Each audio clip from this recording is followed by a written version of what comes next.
I'm about to handle and tackle the Algebra 2 Common Core Parts 2 through 4. I drink me some Dunkin' Donuts coffee, baby. Woohoo! I love it. Wait, maybe I had too much. Okay. Anyway, my name is Mr. Krause. You guys know that. Mr. Krause. You can call me Mr. Key for a little while. We're going to do parts 2 through 4 in this video. If you have not attempted these problems yet, as I say in every video, please press the stop button. Do them yourself. Watching the train monkey is not going to help you out, okay? You need to be able to do this stuff yourself, okay? So let's get started. Let's go. I gotta find, it's down here somewhere. Parts 2 through 4. Why would I hit the down arrow? Oh, that's it. That drives me crazy.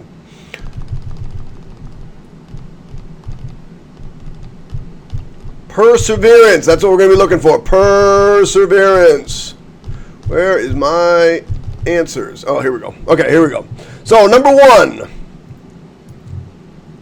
All right, cube. Now, if I wanted to, I could just do this. I can go parenthesis 1 minus parenthesis cubed. Oh, look, negative 2 minus 2i. Negative 2 minus 2i. You just got 1 point out of 2 for not knowing nothing. But, of course, we want to get both points. So, for some reason, I wouldn't give any points for that. I'm not sure. I think they gave 1 point for that. I can't remember. I know cube means we're going to multiply this by itself. So, let's do these two first. 1 times 1 is 1. 1 times negative I is minus I. Negative I times 1 is minus I. Negative I times negative I is positive I squared. Well, I know that positive I squared is really just negative 1. So, this 1 and this 1 cancel, and it leaves me negative 2i. Okay, I got to multiply negative 2i times 1 minus I. All right, negative 2i times this is negative 2i. Negative 2 times negative I is positive 2i squared. Positive, well, I remember again that I squared is really negative 1, so this is really negative 2i minus 2. Now, they wanted it in a plus bi form. They took this as an answer, but this is the better answer. Negative 2 minus 2i, which, of course, is exactly what we came up with when we did it right away with the calculator. But the calculator is a great check for that.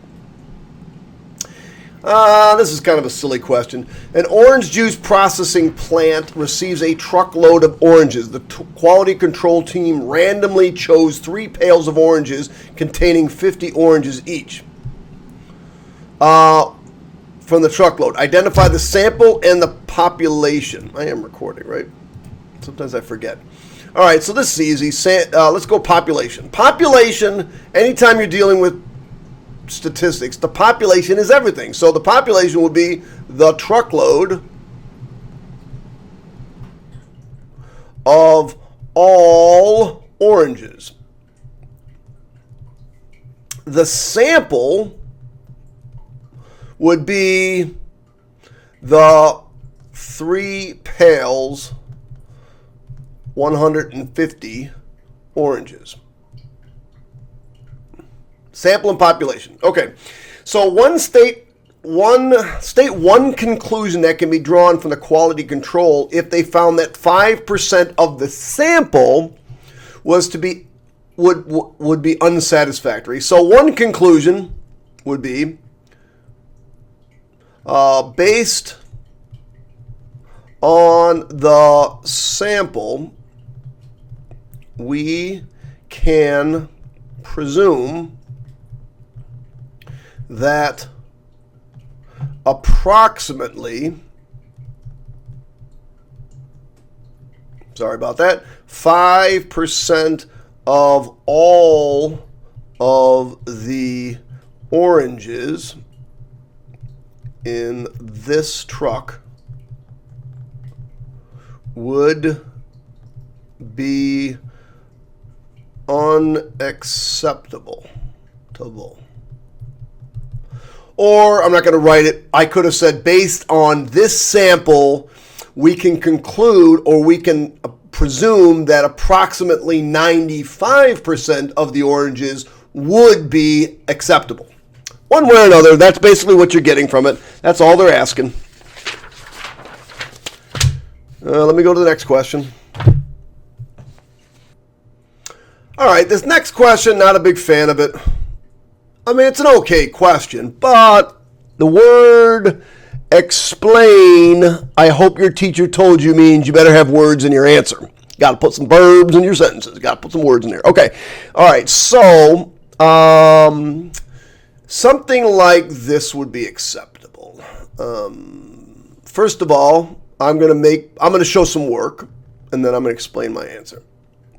1, this would be y, and this would be x. So in the unit circle, the hypotenuse is 1, and therefore the vertical side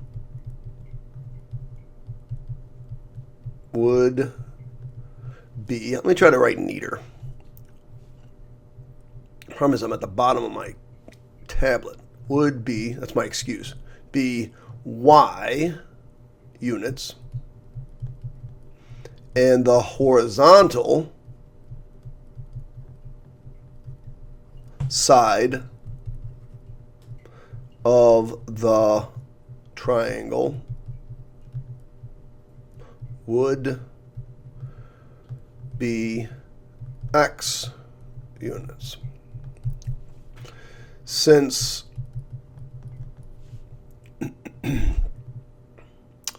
cosecant theta is equal to the reciprocal of sine theta, and sine theta equals opposite over hypotenuse, I know cosecant theta equals hypotenuse over opposite, or cosecant theta is equal to 1 over y. Boom, done. And that's it. That's about all you had to write for that one. Something to that effect, something with that stuff. They took a lot of different examples. You had to show that cosecant was hypotenuse over opposite. You had to understand that in the unit circle that the vertical distance was y and the horizontal distance up here, the horizontal distance was x and this was y. That's about all you needed to do for that problem. All right, what's next? This function is mass. Okay, so there's a couple of ways of doing this. So what we have here is m of t equals 100 e to the something.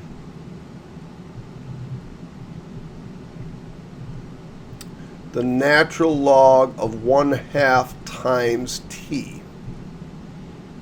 So here is the really good mathematical answer to this question. Since the natural log of 1/2 is negative,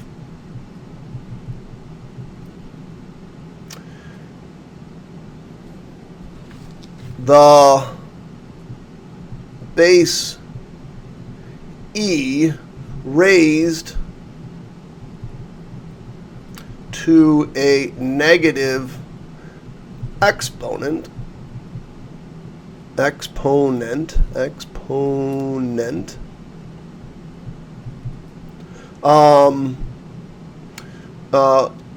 makes the base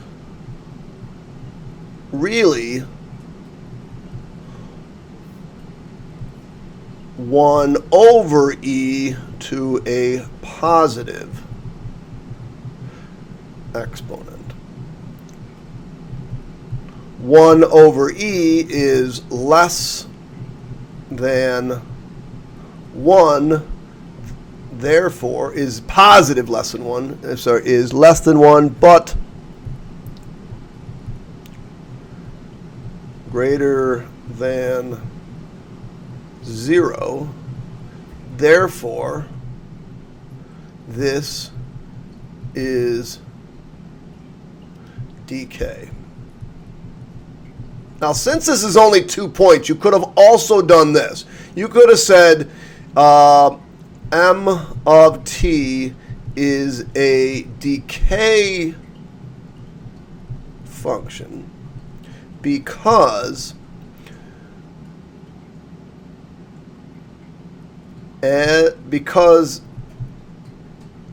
function. If I, that's an I, plug in larger values of t, the m of t value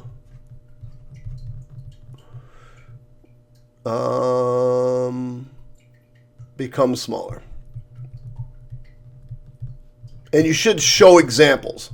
So, for example, if you plugged in m of 10, you would get, this is a pain in the neck,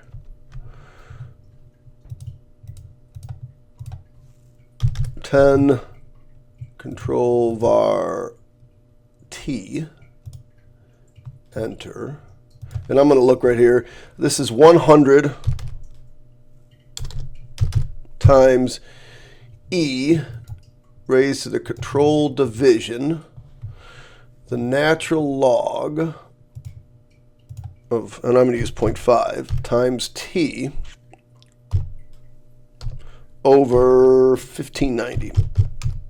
And I get 99.56. 99.56. And then if I do 100, control var t, enter, and I get 95.7. So m of 100 equals 95.7. If I do m of 1,000, it's actually easier if I just do this. 0, enter, enter, I get 64.6. So 64.66. So clearly, this is decay. All right, let me pause and I'll be right back. And I'll drink some coffee. I don't know about you, but I kind of like the problems I can just do rather than have to explain all my stuff. But you know, that's the way we're going, and you have to be able to explain your thing. You have to be able to explain what you're doing mathematically. This problem by far was the easiest problem on the page, or on the test. I think almost everybody got this one perfect, except for I think I had one that didn't, which is kind of embarrassing. So, sorry, that's hard to do. There's my x and y axes. So I come through and I put in, these are zeros, which means this is where this graph intersects this function. So there's two things. They should have made this a cubic, or a fourth degree polynomial, not a cubic, because by making it a cubic, make it way too easy. But if it had roots, or it had zeros that are 1, 3, and -2. Now these weren't, these were the actual zeros. So I just had to draw a cubic through this. I could have drawn this.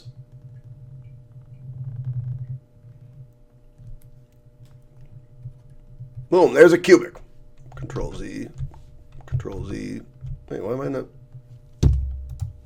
Control Z. All right, what the heck? How do I do undo? I can't undo. Let me show you another thing you could have done. You could have drawn this. Could have drawn this. No, there's no telling which way it goes. It didn't say what the dilation was. It didn't say what the leading coefficient was.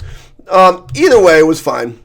Just draw a nice curve like this. You know, if you drew something and all of a sudden you just got lazy and did something like this at the end, that's not a cubic curve. They wouldn't give you points. It had to have some smooth curveness to it. And that's it. That's all you had to do on that one. All right. This problem I thought was, wow, really easy, but wow, really difficult at the same time. The first thing you had to understand was, again, this was x to the 5/3. Remember, roots are in the ground, the denominator, power up. So this was equal to 5/3 is equal to, they said they were equal to y to the 5/6. All right, that's the first step. That's number one. It's only a 2-point question.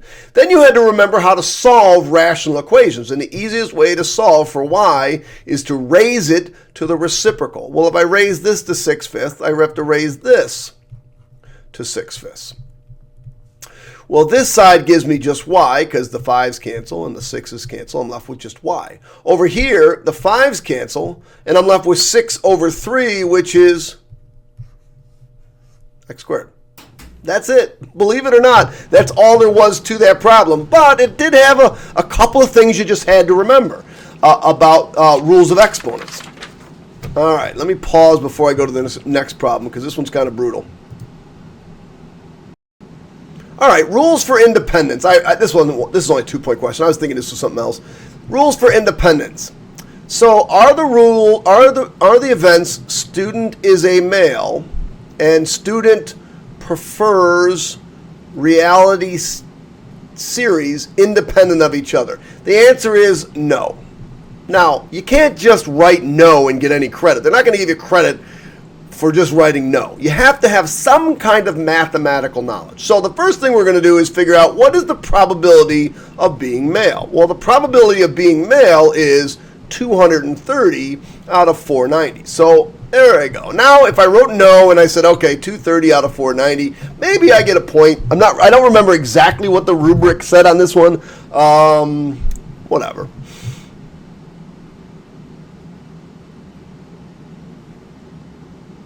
And now I want to figure out, well, okay, there's two ways of doing this. I'm going to figure out what the probability of being a reality star is. Well, the probability of being a reality star is 180 out of 490. Now, one of the rules for independence is that so I'm going to show you two different rules. I'm going to show you the first one. It says, if the probability of males is equal to the probability of males given that it's a reality star, that would prove independence. So I should probably figure out what is the probability of males given that it's a reality star. All right. Well, given that it's a reality star, that's this one, what is the probability it's males? Oh, that's 70 out of 180. So is 230 out of 490 equal to 70 out of 180? Well, I probably should check that on my calculator, so let me reduce those. 230 divided by 490. Was it 490? 490. Reduced is, oops. Oh. Well, it's 23 over 490. And this is 7 over 18. I could show the decimals, 7 divided by 18. 0.46. So they are not equal, therefore it's not. So that would be good enough. That's mathematically. The other way to prove independence is the probability of a reality star and male has to equal the probability of reality star times the probability of male. If this is true, that's another way to prove independence. Well, what's the probability of reality star and male? Or the probability of reality star and male is 70 out of 490. Okay, so that's this one, 70 out of 490. Does that equal the probability of reality star, which is 180 out of 490, times 230 out of 490? Are those equivalent? And you'd find out that those are not equivalent. Therefore, it is not independent. No, therefore, they are not independent. Boom.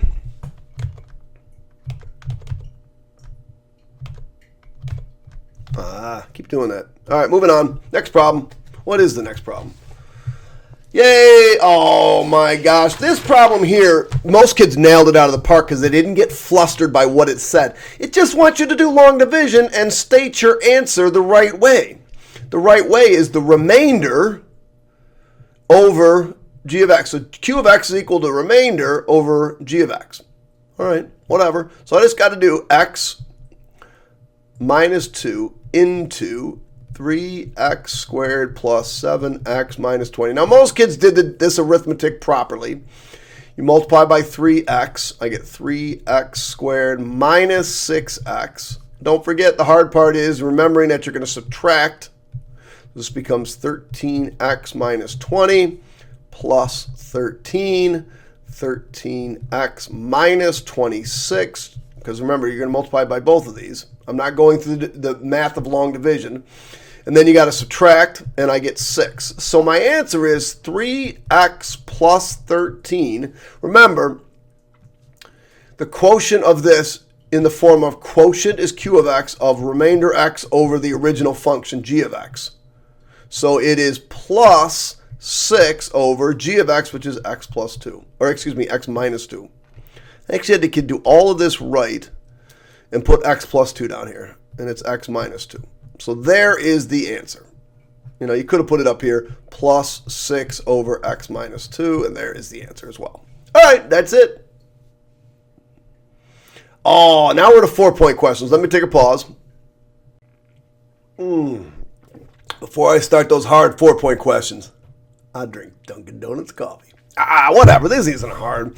All right, so this is actually one of the easiest, most difficult part 4s I've ever seen. Now, why do I say it like that? Well, I say it like that because of resilience, of perseverance. Can you get through it? This looks like, what the heck is going on? Let's check it out. The left side I'm not going to even touch right now. It doesn't look like there's anything to do over there. So that's not even going to touch it. But this side, I've got a binomial times a trinomial. So I'm going to multiply these. I get 2x cubed. I get plus xh. Wait, hold on a second. X times x is x squared. So plus hx squared plus 3x. And then minus 4x, minus 8x squared. Minus 4hx minus 12.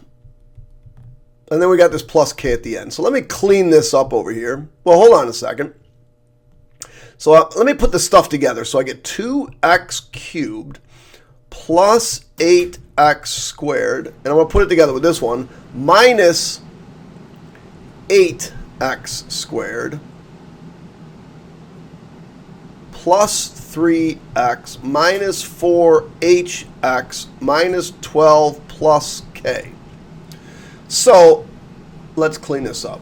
This 2x cubed, when I subtract it and bring it over, will cancel with this one. So I end up with negative 10x squared plus 11x minus 7 equals hx squared minus 8x squared plus 3x minus 4hx minus 12 plus k. Now here's where the fun part starts. Here's where the, that's all I had to do kind of part starts.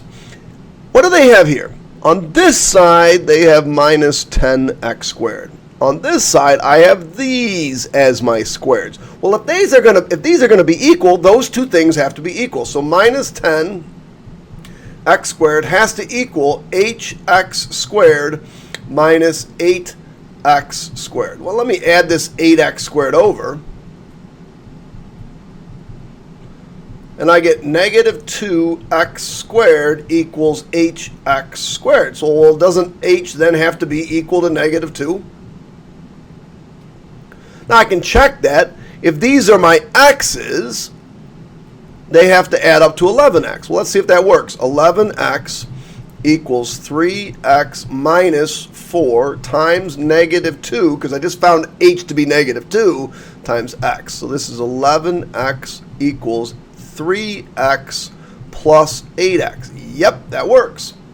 Now what about this last part? negative 7 had to be equal to negative 12 plus k. So negative 7 had to equal negative 12 plus k. Add 12, I get k equals 5. So there's your answers, kids. H equals negative 2, k equals 5. All right, that one's done. Elena has decided to run the Buffalo Half Marathon in May. She researched the plans and is looking at this. Okay, so which one of the following is arithmetic? Now, arithmetic, if it is arithmetic, it follows a pattern and has a consecutive or has a consistent growth or consistent pattern. So the answer is Julian's.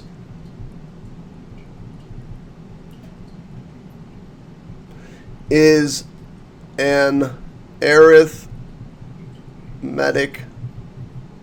pattern. Now it says explain, so I have to use some words, because it increases / has a consistent rate of change over entire interval.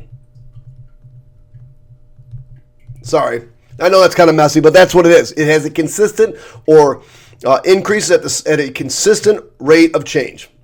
All right, write a recursive function to represent Julian. Okay.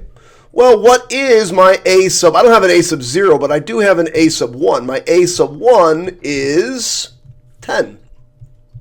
And what am I adding every time? Well, this is 11. I went up 1 over 1. Okay, so a sub n is equal to a sub n minus 1 plus 1. That's it. There's my recursive definition. My first term is 10. I add 1 every time. Boom, done. Jillian's plan has an alternate. Jillian's plan has an alternative if Elena wanted to train for. This is a really complicated thing just to get you to write a recursive definition. We're going to start at 13. So a sub 1 is equal to 13. And we're going to continue for 14 weeks. And we're going to write into fund represent. Start at 13 and follow the same pattern. Well, the same pattern is adding 1 every time. So my D would equal 1. So it's going to be the same pattern. The only difference is my A sub 1 is 13. And I want to write an arithmetic sequence. Well, my arithmetic sequence formula is A sub n is equal to A sub 1 plus n minus 1 times D. And of course, they asked in simplest form, so I can't just plug these in. So A sub n is equal to 13 plus n minus 1 times D was just 1, and I got that because it said it followed the same pattern. It's said in simplest form, so unfortunately you have to clean this up. If you left it like that, that's not good. A sub n is equal to 13 plus n minus 1, and so the only answer that was finally acceptable, and this was worth 2 points, is equal to 12 plus n, or n plus 12, whichever way you want to write it. So if you got this, that was 1 point, but this was the final answer right here, 2 points.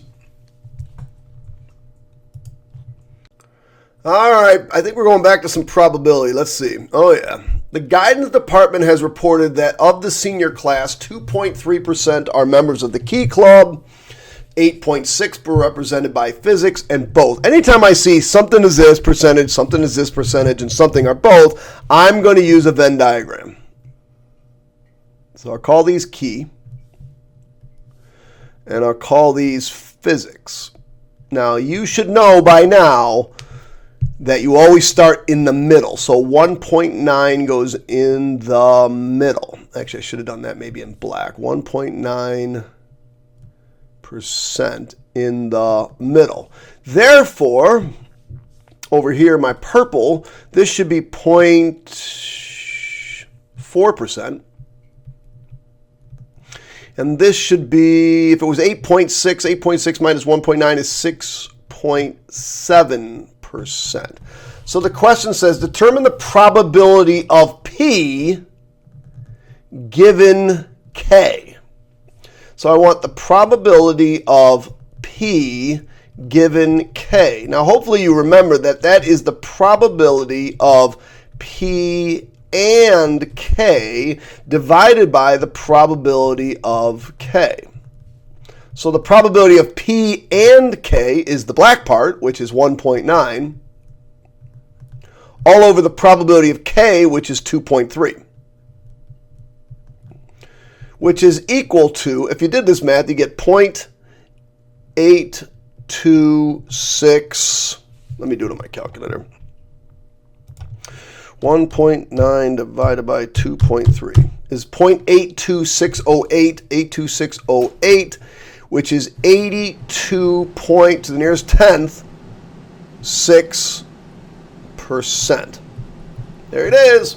Probability of P given K is 82.6%.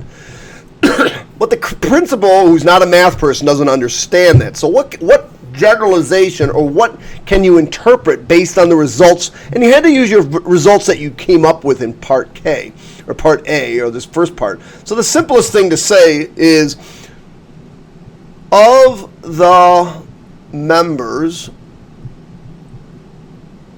in the key club, 82.6% of them are also in the, what's the other club? AP Physics Club.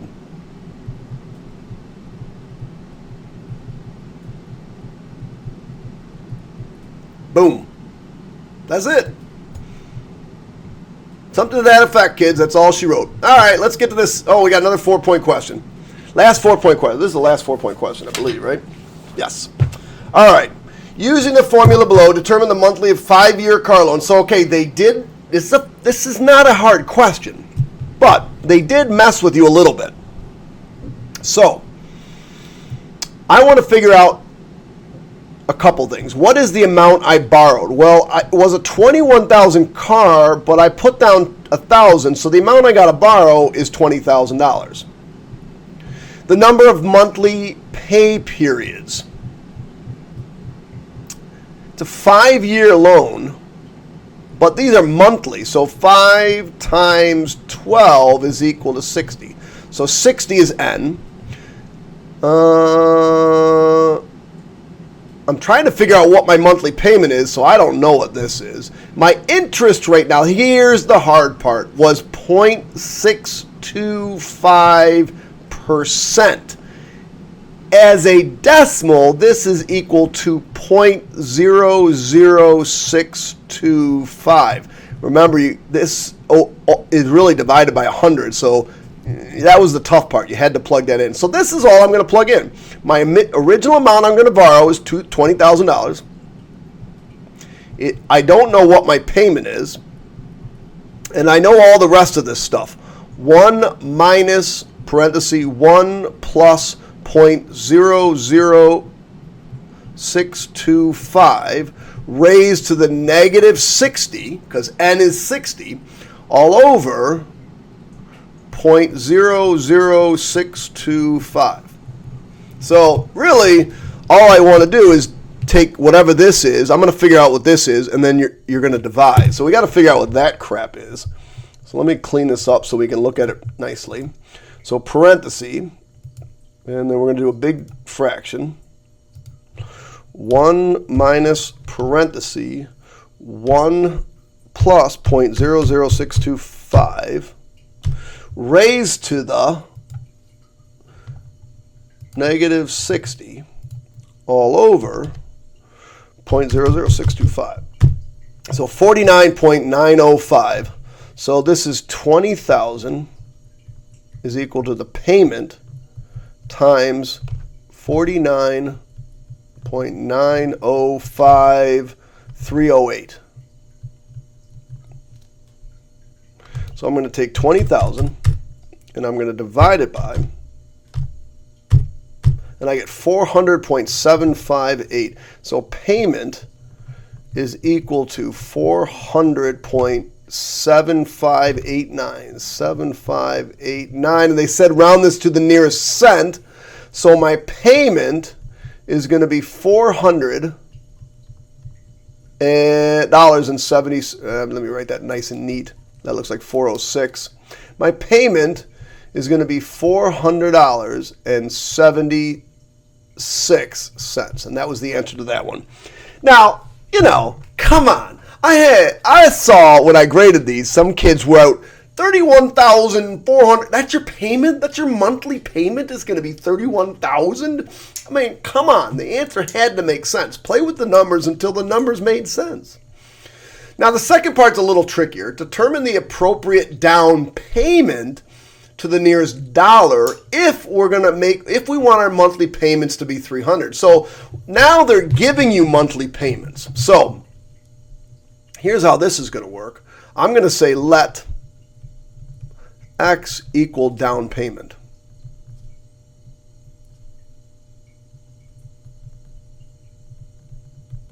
So now what we're going to do is we're going to use that same formula.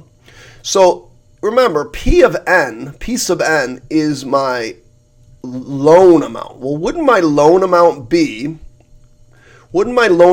21,000, the original price of the car, minus what I put on my down payment? All right, now I'm going to put the rest of it in. 300, I know my payment is $300. 1 minus 1 plus 0.00625 to the negative 60, all over 0.00625. So that's the crap I'm going to put in my calculator. So the good news is I already got that done times this, and I get 14,971. So this is equal to 14,971. Now I'm not going to round yet, 0.592. So I'm going to subtract this. Ooh, this should be 21,000. I'm going to subtract 21,000. So I get negative X is equal to minus minus 21,000. So I get negative $6,028.40. Divide by negative 1, I get X equals $6,028. So that should be my deposit. So my down payment should be $6,028. All right, we only have the 6-point question left, and I will save this, and I'll be right back. All right, I actually thought this was an incredibly easy 2-point or 6-point question. You just had to think. You had to use your brain. So we're going to use this equation when s is equal to 0. So we're going to plug in 0 for s, and I get the square root of t minus 2t plus 6. Well, as I've taught this, you isolate the weird thing. So you get the weird thing alone. So I'm going to bring these two things over to the other side. So I get 2t plus, minus 6 equals the square root of t. All right. To get rid of a square root, you square both sides. So if I square the left side, I get 4. It's really writing it twice, right? 2t minus 6. So I get 4t squared minus 12t plus 36 equals t. Because remember, here the square root and square cancel. So this is 4t squared, minus 6t minus 12t. Oh, wait, hold on. I just screwed up. This is minus 12t and minus 12t. That's minus 24t. All right, well, now I just want to set it equal to 0. Subtract t, and I get 4t squared minus 25t plus 36 equals 0. Now, believe it or not, this thing's actually factorable. I had to test it. I tested by using the discriminant. And the discriminant was a perfect square. So it's factorable, so it ends up being 4t and t. I think this was -4 and -9. Let's see, that's -16 and -9. Yeah, that's 25. So there it is. It's factorable. So I get t equals 9 over 4 and t equals 4.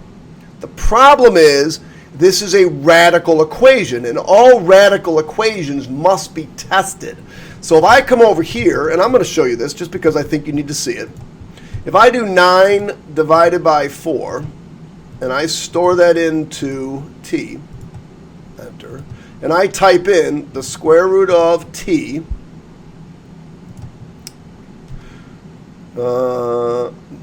minus 2t plus 6, I don't get 0. I get 3.